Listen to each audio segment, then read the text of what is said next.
ಚೆನ್ನಾಗಿದೆ. ವೆಜ್ ರೆಸ್ಟೋರೆಂಟ್ಗೆ ನಾವೇನಾದ್ರೂ ಹೋದ್ರೆ ನಮ್ಮ ಫಸ್ಟ್ ಆಪ್ಷನ್ ಚೆನ್ನ ಬಟೂರ. ಚೆನ್ನ ಮಸಾಲಾನ ಮನೇಲೂ ಕೂಡ ಸೂಪರ್ ಕ್ವಿಕ್ ಆಗಿ ಒನ್ ಪಾಟ್ ಮೀಲ್ ತರ ಮಾಡ್ಬಿಡ್ತೀನಿ. ನೀವು ಇದೇ ತರ ಕ್ವಿಕ್, ಈಸಿ ಮತ್ತು ಸ್ಪೆಷಲ್ ರೆಸಿಪಿನ ಮನೇಲಿ ಮಾಡ್ಕೊಂಡು ಎಂಜಾಯ್ ಮಾಡ್ಬೋದು.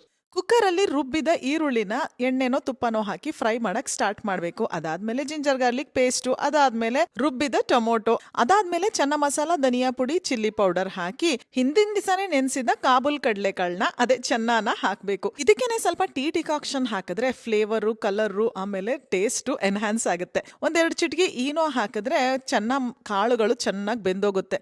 ಇದಾದ್ಮೇಲೆ ಒಂದು 3-4 ವಿಜಿಲ್ ಹಾಕಿದ್ಮೇಲೆ ಸ್ವಲ್ಪ ಹಾಲು ಅಥವಾ ಕ್ರೀಮು ಏನ್ ಹಾಕಿದ್ರು ನಡೆಯುತ್ತೆ. ಸ್ವಲ್ಪ ಗಟ್ಟಿಗೆ ಚೆನ್ನಾಗಿ ಟೇಸ್ಟಿಯಾಗಿ ಆಗುತ್ತೆ. ಸ್ವಲ್ಪ ಉಪ್ಪು ಖಾರ ಸೇರಿಸ್ಬೋದು. ಕೊನೆಗೆ ತುಪ್ಪದಲ್ಲಿ ಶುಂಠಿ ಮತ್ತೆ ಹಸಿಮೆಣಸಿನಕಾಯಿನ ಒಗ್ಗರಣೆ ಹಾಕಿ ಕೊನೆಗೆ ಒಂದು ಒಗ್ಗರಣೆ ತರ ಕೊಟ್ರೆ ಸಖತ್ ಟೇಸ್ಟಿಯಾಗಿರುತ್ತೆ. ಚೆನ್ನ ಮಸಾಲಾ ಕಥೆ ಏನು ಮುಗೀತು. ಇನ್ ಬಟೂರ ಎಲ್ಲ ರೆಗ್ಯುಲರ್ ಆಗಿ